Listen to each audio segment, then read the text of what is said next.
Hello everyone, welcome in my organic chemistry classes. Students, last class में हमने poly halogen यौगिकों के बारे में पढ़ लिया था, यानी कि ऐसे यौगिक जिनमें बहुत सारे हेलोजन पाए जाते हैं। ठीक है, आज हम इस चैप्टर का बहुत ही इंपॉर्टेंट पार्ट वो है एरिल हैलाइड पढ़ने जा रहे हैं। Aryl halide, aryl aryl halide या फिर हेलो एरिन, ये हम पढ़ने जा रहे हैं। क्या होते हैं एरिल हैलाइड और हेलो एरिन किसे कहते हैं? देखिए, किसी भी एरोमेटिक हाइड्रोकार्बन से इट मींस बेंजीन से, है ना। तो मैं यहाँ पर आपको मैं आज बता रहा हूँ एरिल हैलाइड की परिभाषा कि एरिल हैलाइड किसे कहते हैं। बच्चों, बहुत ही इंपॉर्टेंट है इस चैप्टर का, ठीक है ना। और लास्ट भाग है, इसके बाद ये चैप्टर खत्म हो जाएगा, लेकिन अभी एक दो क्लास और होगी इसकी, ठीक है। तो एरिल हैलाइड, यदि किसी एरोमेटिक हाइड्रोकार्बन से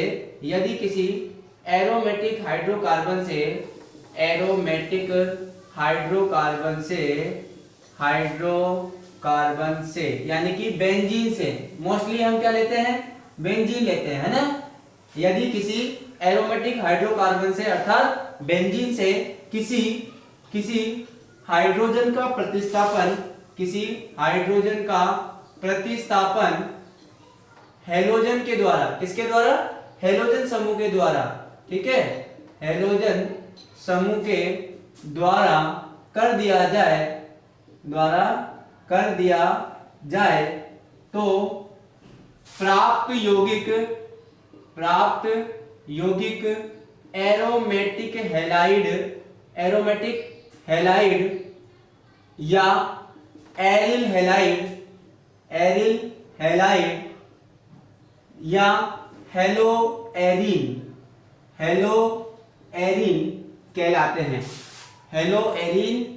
कहलाते हैं। ठीक है, तो यहाँ पर आपको डेफिनेशन से समझ में आ रहा होगा कि हम यहाँ पर बेंजीन लेंगे।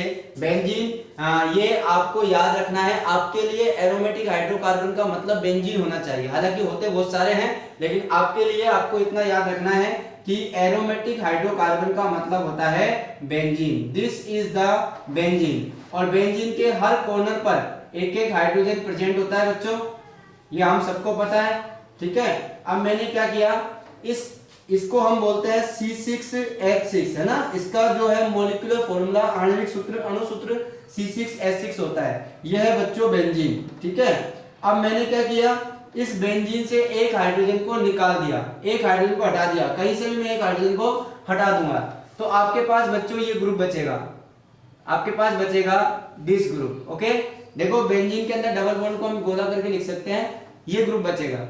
इसे कहते हैं फेनिल, ठीक है। इसे सामान्य नाम में है फेनिल, सामान्य नाम। लेकिन आईयूपीएसी में अभी भी बेंजीन है, ठीक है। आईयूपीएसी में अभी भी क्या है ये बच्चों?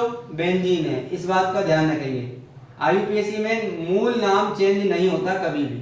तो आईयूपीएसी में अभी भी ये बेंजीन है और सामान्य में ये अभी क्या है? फेनिल है। अब मैंने जो हाइड्रोजन हटाया है उसकी जगह मैं यहाँ पर कोई हेलोजन लगा दूंगा, मैं यहाँ पर कोई क्या जोड़ दूंगा? हेलोजन, ठीक है। मैंने हेलोजन ग्रुप यहाँ जोड़ दिया तो आपके पास बन जाएगा दिस इज हेलो बेंजीन। अब इसको सामान्य भाषा में फेनिल हैलाइड बोलते हैं, फेनिल हैलाइड, ठीक है बच्चों। और आईयूपीएसी में इसको बोलते हैं, ये सामान्य नाम है, और आईयूपीएसी में हम इसको बोल देंगे हेलो बेंजीन, ये हम इसको आईयूपीएसी में कहेंगे। तो इस तरीके से किसी भी एरोमेटिक हाइड्रोकार्बन से जब किसी हाइड्रोजन का प्रतिस्थापन किसी हेलोजन के द्वारा किया जाता है तो प्राप्त यौगिक हेलो बेंजीन या एरिल हैलाइड कहलाते हैं। और हम इन्हीं को, ये बहुत सारे हो सकते हैं, इसलिए हम इन्हीं को कहते हैं एरिल हैलाइड या हेलो एरिन। अब बच्चों, हेलोजन कौन कौन सी होती है? सबको पता है हेलोजन कौन कौन सी होती है? Fluorine, chlorine, bromine, iodine. तो मैं एक काम करता हूं, इस X की जगह फ्लोरीन, क्लोरीन, ब्रोमीन और आयोडीन रखता हूं। देखो बच्चों, एक चीज और, यहाँ पर अगर हम इसको देखें तो इसका जो अणुसूत्र बन जाएगा वो बन जाएगा C6H5। ओके, और इसका जो अनुसूत्र बन जाएगा वो बन जाएगा C6H5 और X। तो इस तरह भी आपको लिखा हुआ मिल सकता है। दूसरी बात, फेनिल को कई जगह सिंबल प्रतीक के रूप में दर्शाते हैं। तो फेनिल का प्रतीक कई जगह, मैं इसका प्रतीक भी यहाँ लिख देता हूं, प्रतीक इसका या तो फाई से दर्शाते हैं या PH लिखते हैं, ये इसके प्रतीक है फेनिल के। अंडरस्टैंड? तो चलो मैं यहाँ X की जगह, यहाँ पर X की जगह क्या क्या हो सकता है, तो यहाँ X की जगह क्या क्या हो सकता है, फ्लोरीन हो सकता है, क्लोरीन हो सकता है, ब्रोमीन हो सकता है, आयोडीन हो सकता है। अगर फ्लोरीन हुआ दैट इज फ्लोरोबेंजीन। देखो नाम क्या बनेगा इसका, बोलो, फ्लोरोबेंजीन, IUPAC नाम, fluorobenzene, this is the IUPAC नाम, है ना, ये IUPAC नाम है, IUPAC। और अगर सामान्य नाम याद रखोगे तो क्या नाम रहेगा, फेनिल फ्लोराइड, फेनिल फ्लोराइड ना, ये सामान्य नाम हो गया। तो इसी तरह अब आपके अदर नाम भी आ जाएंगे। अगर मैं यहाँ क्लोरीन जोड़ दूंगा तो क्लोरोबेंजीन IUPAC बन जाएगा। अगर मैं यहाँ और सामान्य नाम में फेनिल क्लोराइड बन जाएगा। अगर मैं यहाँ ब्रोमीन जोड़ दूंगा तो ब्रोमोबेंजीन आपका IUPAC हो जाएगा और फेनिल ब्रोमाइड आपका सामान्य नाम हो जाएगा। अगर मैं आयोडीन जोड़ दूंगा तो आयोडोबेंजीन IUPAC नाम हो जाएगा और फेनिल आयोडाइड सामान्य नाम हो जाएगा।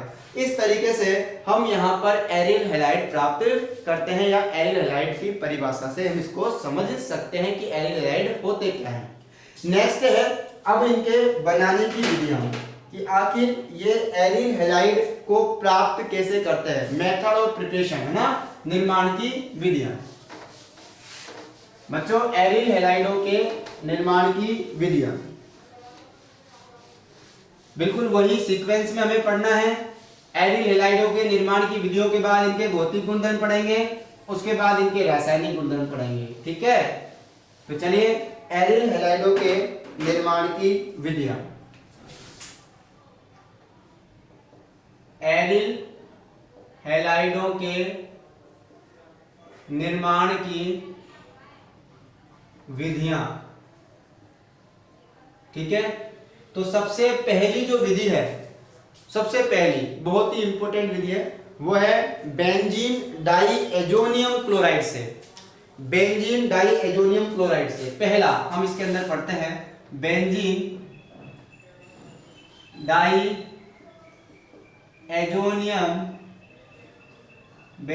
डाइएजोनियम क्लोराइड से, बेंजीन डाइएजोनियम क्लोराइड से। तो पहला, सबसे पहले हम इनका निर्माण, एरिल हैलाइडों का निर्माण सबसे इंपॉर्टेंट है, बहुत ज्यादा इंपॉर्टेंट है, वेरी वेरी इंपॉर्टेंट है, 3-4 स्टार लगा देना कि बेंजीन डाइएजोनियम क्लोराइड से या बेंजीन डाइएजोनियम लवण से हम क्या प्राप्त कर सकते हैं, हम कोई सा भी एरिल हैलाइड प्राप्त कर सकते हैं, कोई सा भी, चारों के चारों एरिल हैलाइड हम इस लवण से प्राप्त कर सकते हैं। एक प्रकार का लवण है ये, क्या है, एक प्रकार का ये लवण है, ध्यान रखना। तो कभी कभी आपको ऐसे भी कह देता है कि बेंजीन डाइएजोनियम लवण से, ठीक है, तो आपको याद रखना है बेंजीन डाइएजोनियम क्लोराइड।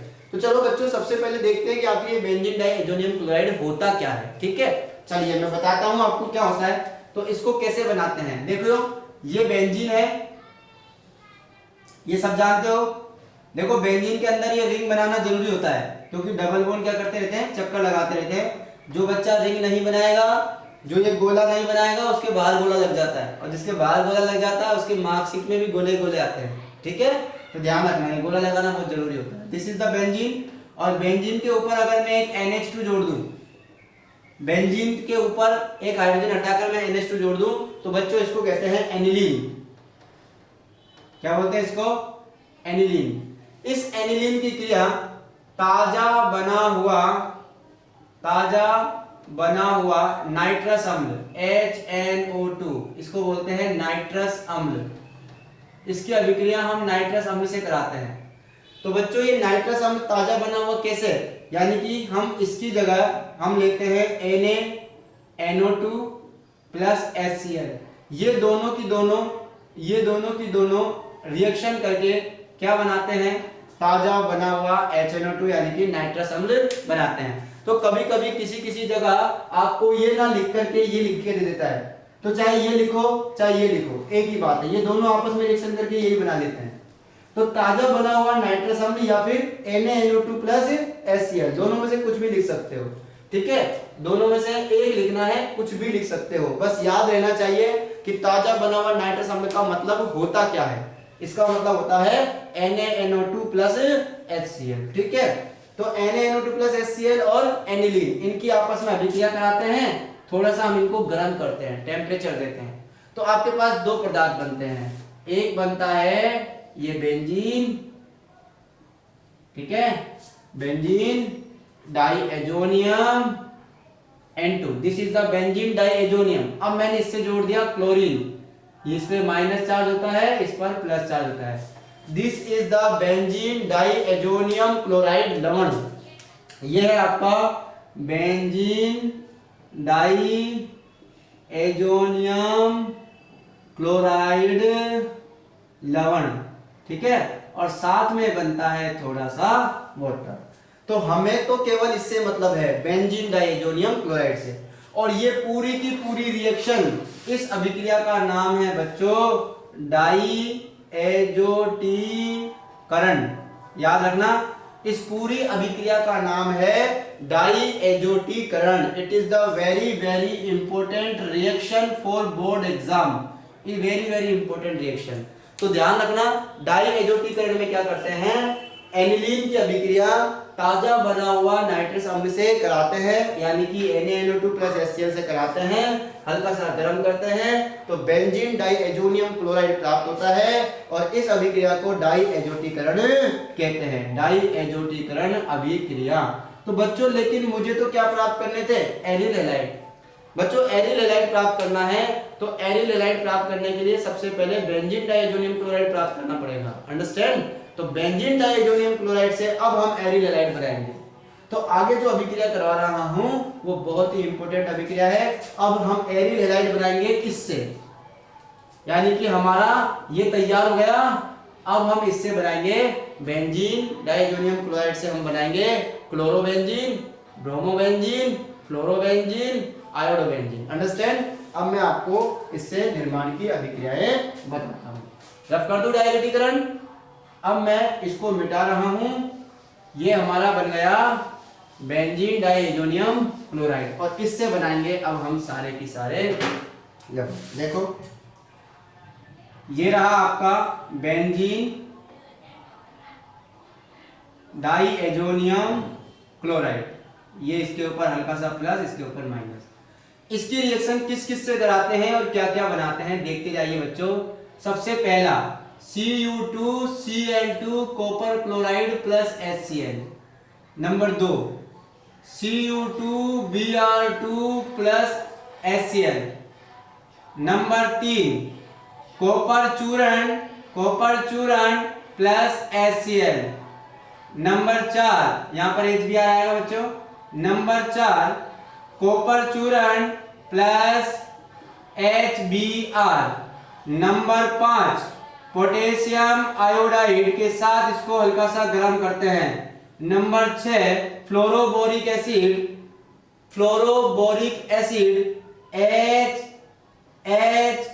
HHBF4, इसका नाम है फ्लोरोबोरिक अम्ल, ठीक है, क्या नाम है इसका, फ्लोरोबोरिक अम्ल, HBF4 के साथ कराएंगे। तो बच्चों ये रिएक्शन नंबर 1 2 3 4 5 और 6 रिएक्शन है, और इस रिएक्शनों से हम अलग अलग प्रकार के एरिल हैलाइड यहाँ बनाएंगे। देखिए नंबर 1 रिएक्शन और नंबर 2 रिएक्शन, इन दोनों को बोला जाता है, इन दोनों का नाम है सैंड मेयर अभिक्रिया। इंपोर्टेंट अभिक्रिया 2017 में पूछी गई थी, सैंड मेयर अभिक्रिया। पहली रिएक्शन यानी कि बेंजीन डाइएजोनियम क्लोराइड की अभिक्रिया Cu2Cl2 और HCl से कराओगे तो इस अभिक्रिया को बोला जाएगा सैंड मेयर। Cu2Br2 और HBr से कराओगे तो भी सैंड मेयर। लेकिन इसकी अभिक्रिया कॉपर चूर्ण और HCl से या कॉपर चूर्ण HBr से कराओगे तो नंबर 3 और नंबर 4 इन्हें बोलते हैं गाटरमान अभिक्रिया। नंबर 5 का नाम कुछ भी नहीं है, नंबर 6 इसे बोलते हैं बोल्ट्जमान अभिक्रिया। ये नेम रिएक्शन है, बोर्ड में बहुत ज्यादा पूछी जाती है। Sandmeyer very very important, Gattermann और भी ज्यादा इंपॉर्टेंट।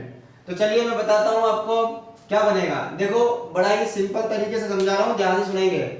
ये तो आपके उत्प्रेरक की तरह काम करता है ना। HCl की बात करते हैं, ये H ये Cl, ये H ये Cl दोनों मिलकर HCl बना लेंगे अलग। ये Cl इस N2 को भी हटा देगा, N2 अलग हो जाएगा और ये Cl आपका यहां जुड़ जाएगा। ये आपका बेंजीन, ठीक है। बेंजीन पे से इस पूरे को हटा दो, ये पूरा की पूरा ग्रुप अलग हो जाएगा, ये पूरा ग्रुप हट जाएगा और इसकी जगह यहां से ये Cl आ जाएगा, दैट इज द क्लोरोबेंजीन।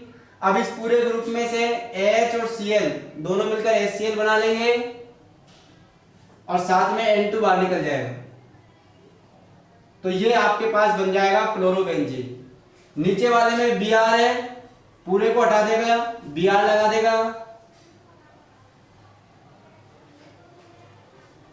लग गया Br, ठीक है। इस पूरे ने अब देखो N2 अलग हो जाएगा, H और Cl दोनों मिलकर HCl बना लेंगे वापस, HCl प्लस N2। अरे भाई ये H और ये Cl, ये H और ये Cl दोनों मिलकर क्या बना लिया, HCl। ये Br इस पूरे की जगह जुड़ गया, N2 बाहर हो गया। बिल्कुल सेम उत्पाद नीचे बनेंगे। देखो यहाँ HCl दे रखा है, बिल्कुल सेम काम होगा, कोई अंतर नहीं है। सैंडमेयर और गाटरमान अभिक्रिया में इतना सा अंतर है कि गाटरमान ने कॉपर चूर्ण लिया था, सैंडमेयर ने कॉपर क्लोराइड और कॉपर ब्रोमाइड लिया था, बस, और कोई अंतर नहीं है। उत्पाद भी सेम है, उत्पाद भी सेम है और क्रियाकारक भी सेम है, केवल और केवल उत्प्रेरक का अंतर है। यहां पर सैंडमेयर ने लिया था कॉपर क्लोराइड और कॉपर ब्रोमाइड, लेकिन गाटरमान अभिक्रिया, ये वाली अभिक्रिया, ये दोनों अभिक्रिया है, ये पूरी अभिक्रिया तीसरी और चौथी, नंबर 3 व नंबर 4 क्या कहलाती है, गाटरमान अभिक्रिया, गाटरमान अभिक्रिया। अंडरस्टैंड। तो बच्चों अगली आती है पोटेशियम आयोडाइड के साथ, ये भी बहुत इजी है, याद रखना, गाटरमान अभिक्रिया। अगली रिएक्शन आती है पोटेशियम आयोडाइड के साथ। देखो ये पोटेशियम और ये Cl दोनों मिलकर बना लेंगे KCl, N2 अलग हो जाएगा, इसकी जगह I आ जाएगा, तो आपके पास बन जाएगा iodobenzene, iodobenzene plus KCl plus N2। Okay, अब इसमें आ जाओ HBF4 में। ये तो बड़ा ही इजी है। सबसे पहले H और Cl दोनों मिलकर क्या बनाएंगे, HCl। उसके बाद BF3 में से एक F यहां जुड़ जाएगा, तो आपके पास बन जाएगा, सबसे पहले तो BF3 में से एक F निकाल दो, यहां जोड़ दिया फ्लोरोबेंजीन। तो फ्लोरोबेंजीन बनाने के लिए बोल्ट्जमान, आयोडोबेंजीन बनाने के लिए पोटेशियम आयोडाइड के साथ गर्म करते हैं इसको, है ना। और बाकी क्लोरोबेंजीन और ब्रोमोबेंजीन बनाने के लिए आप सैंडमेयर और गाटरमान दोनों में से कोई सी भी अभिक्रिया करा सकते हो, ठीक है। हाँ जी, आगे देखो H और Cl दोनों मिलकर क्या बना लेंगे, HCl। BF4 में से एक F चला गया, क्या बचेगा, BF3। अभी भी एक चीज बाकी रह गई, वो है आपका N2। तो ये आपके बाय प्रोडक्ट बनते हैं। इस तरह बेंजीन डाइएजोनियम क्लोराइड से पूरे से आपने सभी प्रकार के एरिल हैलाइड प्राप्त कर लिए। देखो बच्चों एक चीज और बताता हूं, ये बहुत काम का लवण है, इससे आप अल्कोहल फिनोल भी बना सकते हो। इसको जल के साथ गर्म कर दो तो फिनोल बन जाएगा, है ना। तो ये बहुत काम का लवण है, एरोमेटिक हैलाइड प्राप्त करने के लिए, एरिल हैलाइड प्राप्त करने के लिए, फिनोल प्राप्त करने के लिए सबसे उपयोगी है ये। अंडरस्टैंड। चलिए, तो रिएक्शन के नाम मैंने आपको बता दिए। रिएक्शन नंबर 1 और 2 सैंडमेयर अभिक्रिया, रिएक्शन नंबर 3 और 4 गाटरमान अभिक्रिया, रिएक्शन नंबर 5 जो है उसका कोई नाम नहीं है, रिएक्शन नंबर 6 का नाम है बोल्ट्जमान रिएक्शन। इस तरह बेंजीन डाइएजोनियम क्लोराइड से हम सारे के सारे एरिल हैलाइड प्राप्त कर सकते हैं। नेक्स्ट नंबर 2, ये नंबर 1 था, ठीक है। अब नंबर 2 पढ़ेंगे। वीडियो को स्टॉप करके आप नोट कर लिया करो।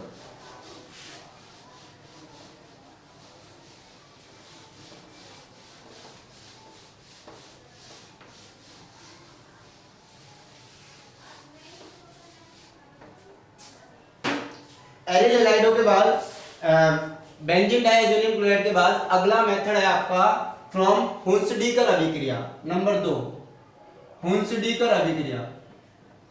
देखो अब हुंसडीकर अभिक्रिया से भी आप क्या प्राप्त कर सकते हो, एरिल हैलाइड प्राप्त कर सकते हो। कैसे, मैं बताता हूं। आपने लिया बेंजोइक अम्ल का नाम सुना है, बेंजीन के ऊपर COOH लगता है, दिस इज द बेंजोइक अम्ल, लिख लेना ये बेंजोइक अम्ल है। लेकिन मैंने H हटा दिया और अब सिल्वर लगा दिया, इसका नाम हो गया सिल्वर बेंजोएट। अब क्या बन जाएगा ये, सिल्वर बेंजोएट। ठीक है, अब मैं इसकी रिएक्शन हुंसडीकर अभिक्रिया करवा सकता हूं, क्योंकि हम जानते हैं कार्बोक्सिलिक अम्लों के सिल्वर लवण से ही हुंसडीकर अभिक्रिया होती है। In the presence of CCl4 एक AgBr बाहर निकल जाएगा, CO2 अलग हो जाएगा और Br यहां जुड़ जाएगा। इट मींस आप ब्रोमो बेंजीन यहां पर ऑब्टेन कर सकते हो। AgBr प्लस CO2 ये आपको ऑब्टेन होता है हुंसडीकर अभिक्रिया से। नंबर 3, तो बेंजीन जो है वो इलेक्ट्रॉन स्नेही प्रतिस्थापन अभिक्रिया दर्शाता है। यानी कि अगर हम किसी भी हाइड्रोजन को इलेक्ट्रॉन स्नेही प्रतिस्थापन अभिक्रिया द्वारा बेंजीन पर जोड़ दें तो एरिल हैलाइड ऑब्टेन हो जाएगा। इसलिए हमारा तीसरा जो है वो है बेंजीन पर ठीक है ना, हाइड्रोजन की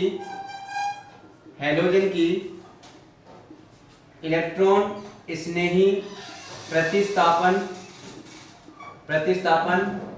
अभिक्रिया के द्वारा। ठीक है, यानी कि एरिल हैलाइड हम बेंजीन पर इलेक्ट्रॉन स्नेही प्रतिस्थापन अभिक्रिया के द्वारा हैलोजनीकरण कराकर भी क्या प्राप्त कर सकते हैं, एरिल हैलाइड प्राप्त कर सकते हैं। देखो इलेक्ट्रॉन स्नेही प्रतिस्थापन अभिक्रिया, इसका मतलब होता है इलेक्ट्रॉन स्नेही का आना, एक इलेक्ट्रॉन स्नेही का आना और दूसरे का निकलना।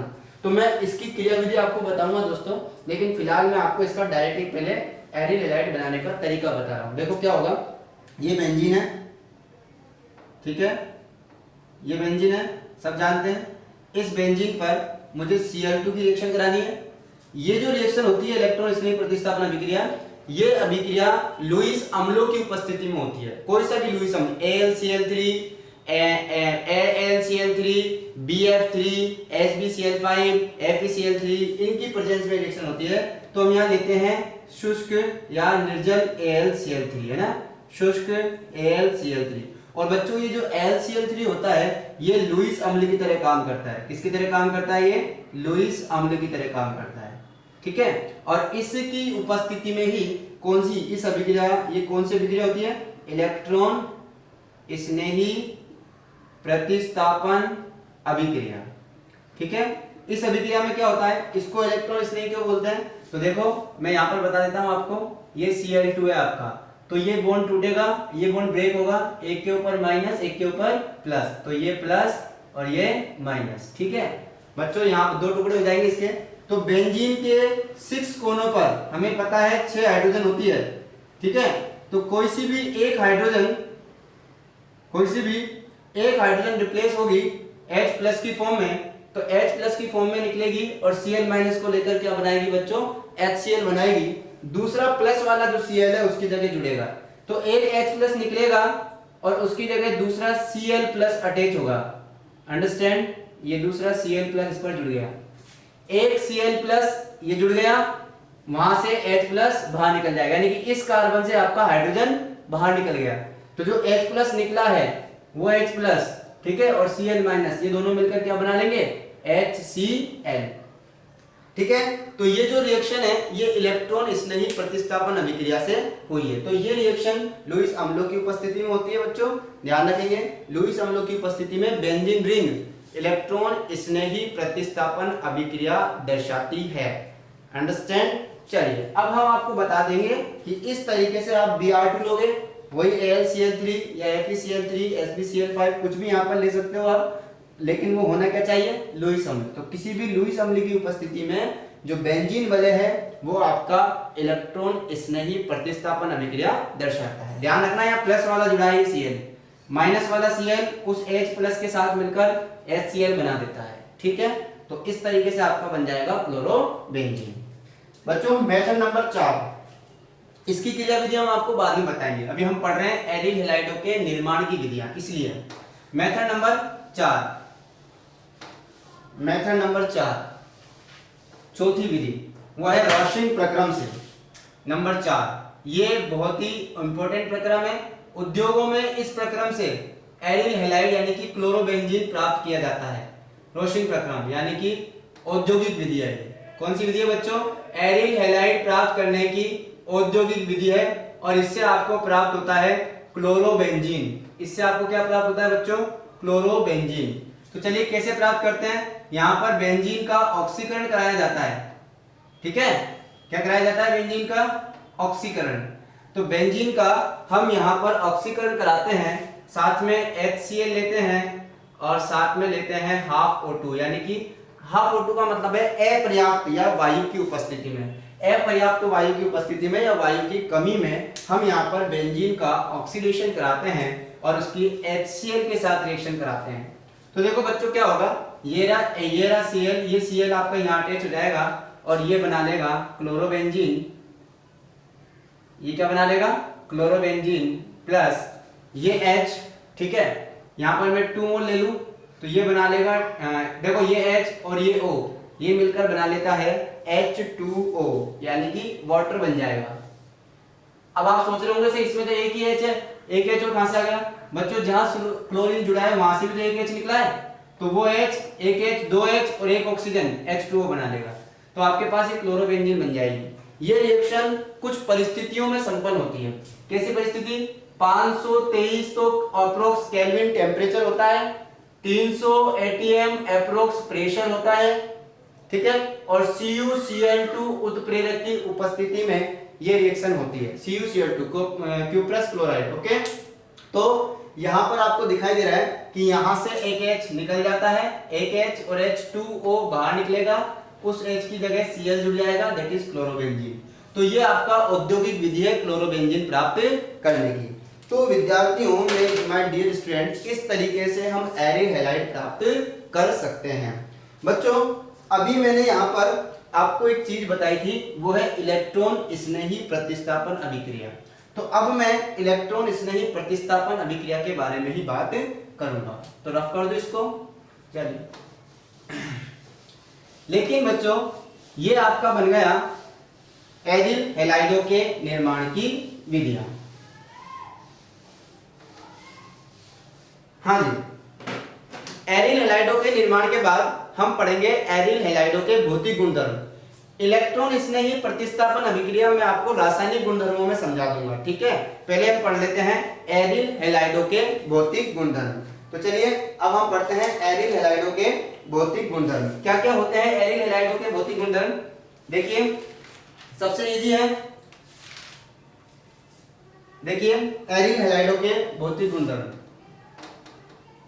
एरिल हैलाइडों के भौतिक गुणधर्म कोई टफ नहीं है, ठीक है, बड़े इजी है। पहला, ये कैसे होते हैं? रंगहीन, कोई कलर नहीं होता।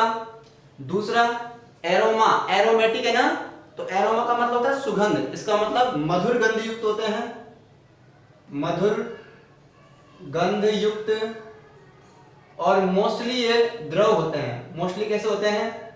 द्रव होते हैं।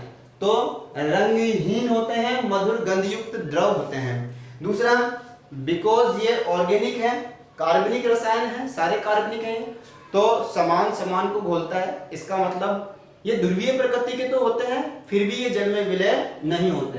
तो हम दूसरा पढ़ेंगे, विलयता की बात करेंगे। तो जल में अविलय, परंतु कार्बनिक विलायकों में ये क्या होते हैं बच्चों? विलय होते हैं। जल में तो अविलय होते हैं, जल में नहीं घुलते। आपसे कोई पूछे क्यों नहीं घुलते? क्योंकि जल के अणुओं के साथ हाइड्रोजन बंध नहीं बनाते, सीधी सी बात है, इसलिए जल में विलय नहीं होते। कार्बनिक विलायकों में विलय होते हैं क्योंकि समान समान को घोल देता है। कार्बनिक विलायकों के साथ ये बंध बना लेते हैं, इसलिए कार्बनिक विलायकों में कैसे होते हैं? ये विलय होते हैं। तो विलेयता के बारे में अगर हम बात करें, उसके बाद अगर आता है तो हमारा बीपी, बॉइलिंग पॉइंट, है ना। बिकॉज ये द्रव है तो इनका जो बॉइलिंग पॉइंट होता है, यानी कि इनका जो क्वथनांक होता है वो इनके अनुभार के समानुपाती होता है। तो इनका जो क्वथनांक है, क्वथनांक वो इनके अनुभार के क्या होगा बच्चों, समानुपाती होगा। तो और इसी तरह इनका जो घनत्व है, घनत्व वो भी इनके अनुभार के समानुपाती होगा। तो सबसे सिंपल हम सब जानते हैं, फ्लोरीन, क्लोरीन, ब्रोमीन और आयोडीन में आयोडीन का परमाणु भार सबसे ज्यादा होता है, तो अनुभार भी ज्यादा आएगा, इसका मतलब क्वथनांक भी ज्यादा आएगा। तो आयोडोबेंजीन, आयोडोबेंजीन का क्वथनांक सबसे ज्यादा होगा, घनत्व भी ज्यादा होगा। तो ये दोनों का क्रम है, ठीक है। आयोडोबेंजीन, उसके बाद ब्रोमोबेंजीन, उसके बाद क्लोरोबेंजीन और उसके बाद फ्लोरोबेंजीन। ये इनके क्वथनांक का भी घटता हुआ क्रम है और ये इनके घनत्व का भी घटता हुआ क्रम है, ठीक है। तो बच्चों ये हमारे एरिल हैलाइडों के भौतिक गुणधर्म समाप्त होते हैं।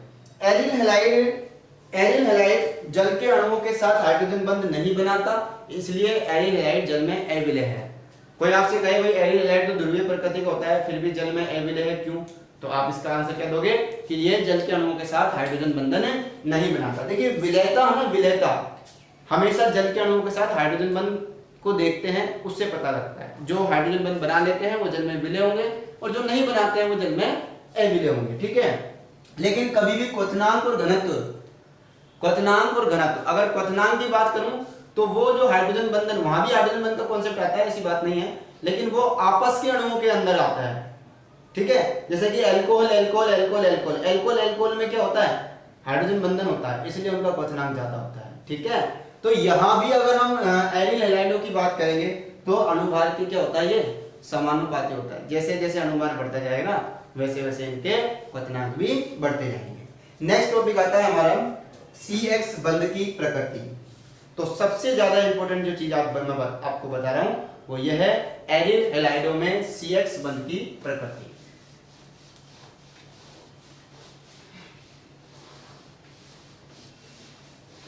हाँ जी, एरिल हैलाइडों में CX बंध की प्रकृति ये हमने एल्किल हैलाइडों में भी पढ़ी थी, वहां पर एल्किल हैलाइड के अंदर था, अब हम एरिल हैलाइड की बात कर रहे हैं। अब इसको आपको ध्यान से सुनना है और खुद को लिखना है, ठीक है ना। एरिल हैलाइड में CX बंध की प्रकृति, ठीक है।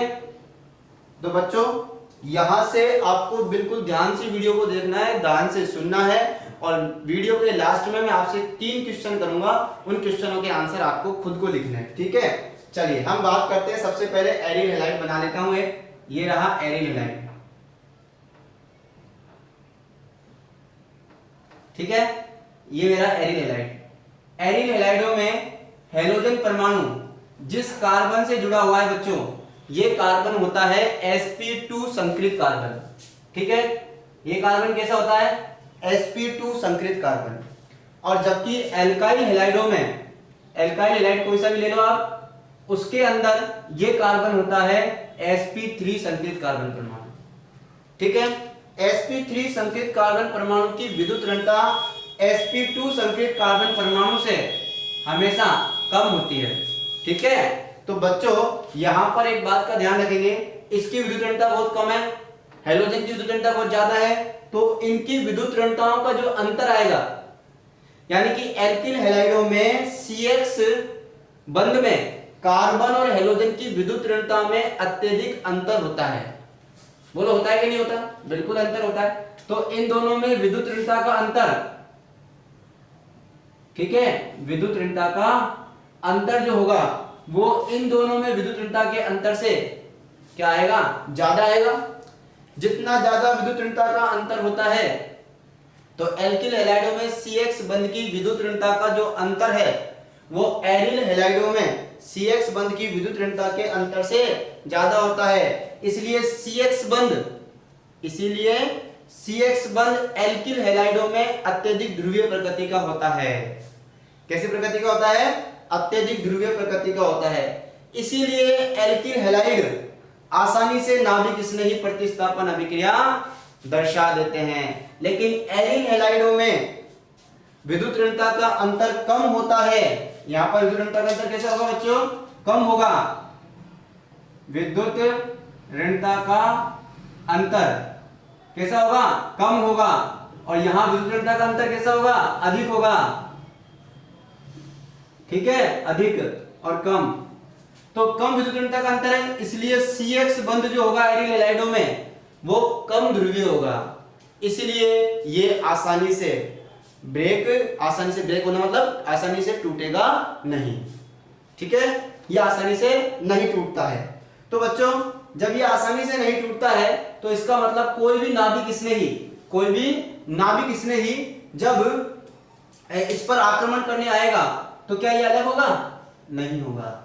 इसलिए ये नाभिक स्नेही प्रतिस्थापन अभिक्रिया के लिए कम क्रियाशील होते हैं, कम क्रियाशील होते हैं। एक तो ये अंतर आ गया। दूसरा अंतर और सुनो, होता क्या है कि जैसे ही हम सब जानते हैं बेंजीन रिंग का जो डबल बॉन्ड है, डबल बॉन्ड, सिंगल बॉन्ड और लोन पेयर, हेलोजन परमाणु पर एकाकी इलेक्ट्रॉन युग्म उपस्थित होते हैं जो बेंजीन वलय के साथ, ध्यान सुनेंगे मेरी बात को, हेलोजन परमाणु पर एकाकी इलेक्ट्रॉन युग्म यानी कि लोन पेयर उपस्थित होते हैं जो बेंजीन वलय के साथ, किसके साथ? जो बेंजीन वलय के साथ अनुनाद दर्शाते हैं। बेंजीन वलय के साथ अनुनाद दर्शाते हैं। क्या दर्शाते हैं? अनुनाद। यानी कि ये लोन पेयर अनुनाद में भाग लेगा। किसमें भाग लेगा? अनुनाद में भाग लेगा। और अनुनाद में भाग लेने के कारण इस CX बंध में आंशिक द्विबंध के गुण आ जाते हैं। तो ये भी आपको लिखना है यही कथा लगाकर इसी का आंसर में। अनुनाद में भाग लेने के कारण इस CX बंध में आंशिक द्विबंध के गुण आ जाते हैं, जिसके कारण CX बंध की बंध लंबाई क्या हो जाती है? घट जाती है। इसमें CX बंध की बंध लंबाई क्या जाती है? घट जाती है। देखो सिंगल बॉन्ड की बंध लंबाई ज्यादा होती है डबल बॉन्ड से, डबल बॉन्ड की ज्यादा होती है ट्रिपल बॉन्ड से। एक बात याद रखिए, यहां ये सिंगल बॉन्ड होता है और यहां इसमें आंशिक द्विबंध के गुण आ जाते हैं, तो इसकी वजह से इसकी बंध लंबाई क्या होती है? कम होती है। तो बंध लंबाई क्या होती है? कम होती है। इसका कारण देखो, अनुनाद के कारण बोलो CX बंध में आंशिक द्विबंध के गुण आ जाते हैं। आंशिक द्विबंध के गुण आ जाते हैं। ये वाली बात आपको पूरी स्टेटमेंट के साथ लिखनी है, ढंग से, आराम से। कैसे लिखेंगे कि एरिल हैलाइडों में, सुन लो ध्यान से, एरिल हैलाइडों में, ठीक है ना, हेलोजन परमाणु पर एकाकी इलेक्ट्रॉन युग्म उपस्थित होते हैं जो बेंजीन वलय के साथ अनुनाद दर्शाते हैं। अतः अनुनाद के कारण CX बंध में आंशिक द्विबंध के गुण आ जाते हैं, जिसके कारण CX बंध की बंध लंबाई में कमी आ जाती है। ठीक है, तो एक क्वेश्चन ये रहा। दूसरा क्वेश्चन ये है कि एल्किल हैलाइडों में CX बंध लंबाई एरिल हैलाइडों में CX बंध लंबाई की तुलना में अधिक होती है, एल्किल में अधिक होती है एरिल से। क्या कारण है? पहला क्वेश्चन था एल्किल हैलाइड नाभिक स्नेही प्रतिस्थापन अभिक्रिया के लिए अत्यंत क्रियाशील होते हैं। किससे?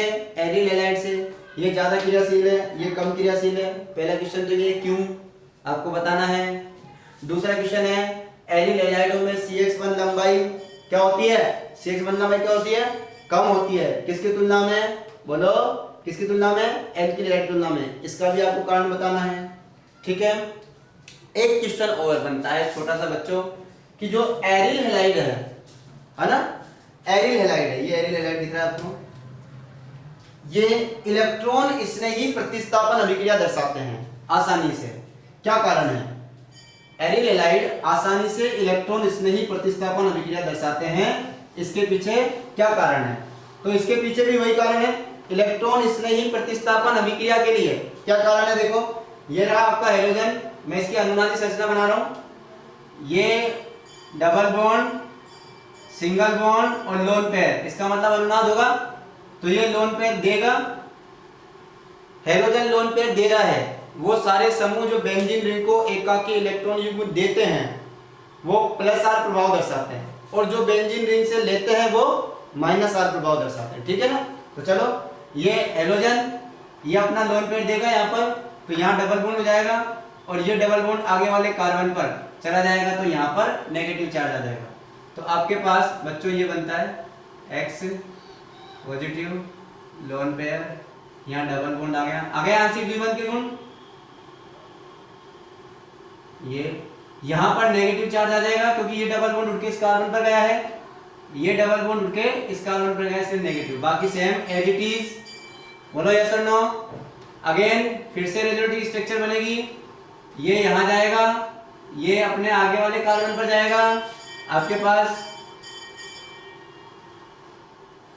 देखो बच्चों यहाँ नेगेटिव आ जाएगा, ये डबल बॉन्ड, ये डबल बॉन्ड, ये double bond, X lone pair positive charge, again ये नेगेटिव चार्ज आगे वाले बॉन्ड पर जाएगा, और ये डबल बॉन्ड आगे वाले कार्बन पर जाता है।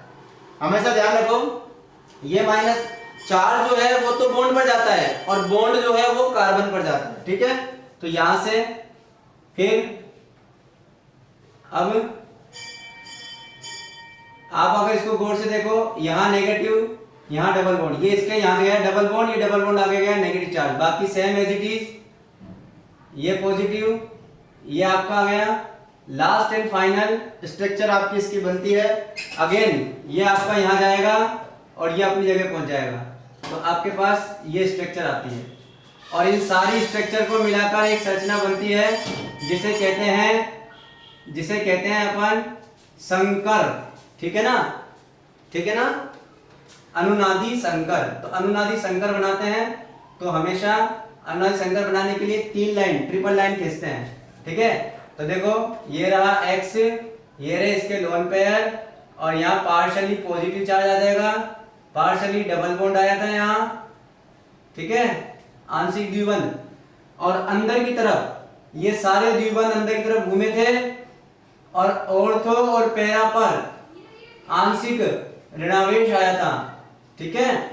तो ये जो बना है यह है अनुनादी संकर, इसे कहते हैं बच्चों अनुनादी संकर, ठीक है, ये अनुनादी संकर है आपका।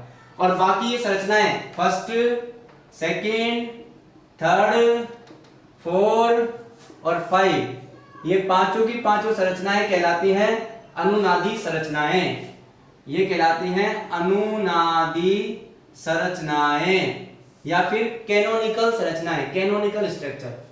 तो बच्चों ये मैंने बनाई है एरिल हैलाइडों की अनुनादी संरचनाएं। एक क्वेश्चन आता है एग्जाम में बोर्ड में कि क्लोरोबेंजीन की अनुनादी संरचना बनाओ, आयोडोबेंजीन की अनुनादी संरचना बनाओ, ब्रोमोबेंजीन की अनुनादी संरचना बनाओ, कोई सा भी हैलोजन की आपको अगर अनुनादी संरचना बनाए तो X की जगह वो हैलोजन लगा देना। जैसे क्लोरोबेंजीन की बनानी है तो क्लोरीन लगा दो, सेम चलेगी।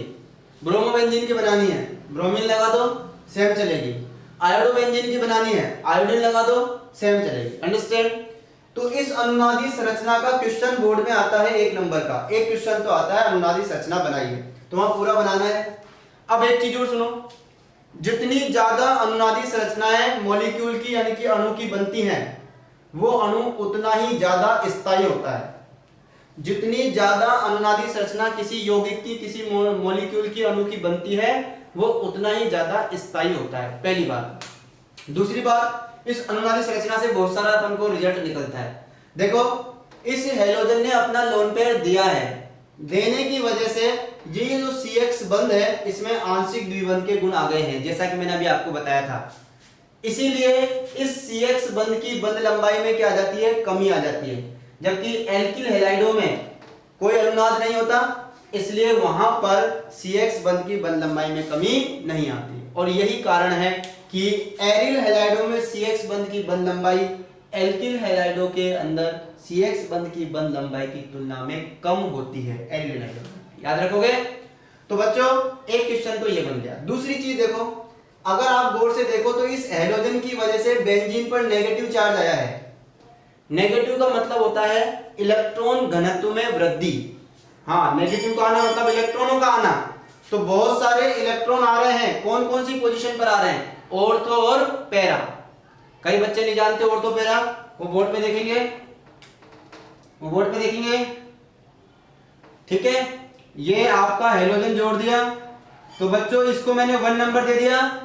जहां से कोई भी क्रियात्मक समूह जुड़ा रहे उसको मैंने 1 नंबर दे दिया। 1 के रेस्पेक्ट में 2, 3, 4, 5 और 6। तो 1 के रेस्पेक्ट में हमको देखना है 2 और 6। इसको हम बोलते हैं ऑर्थो। क्या बोलते हैं बच्चों? ऑर्थो पोजीशन, ऑर्थो स्थिति। तो आप शॉर्ट में इसको ओ लिख सकते हो, है ना। इसी तरह 3 और 5 इसको बोलते हैं मेटा, स्मॉल m से लिखते हैं इसको, है ना। और 1 के रेस्पेक्ट में 4 बच गया आमने सामने वाला, ये कहलाता है पैरा, इसको p से लिखते हैं, स्मॉल p से। ठीक है, तो आपको माइनस चार्ज कहां गया? देखो, एक तो यहां गया, एक यहां गया और एक यहां गया। गौर से देखो, इस पोजीशन को दोनों को बोलते हैं ऑर्थो और इसको बोलते हैं पैरा। यानी कि ऑर्थो और पैरा स्थितियों पर, बेंजीन की ऑर्थो और पैरा स्थितियों पर इलेक्ट्रॉन घनत्व में क्या हो जाती है? वृद्धि हो जाती है। क्या हो जाती है? वृद्धि। अब मुझे बताओ यहां पर अटैक कौन कर सकता है? जहां पर माइनस होता है वहां पर प्लस वाला अटैक करता है।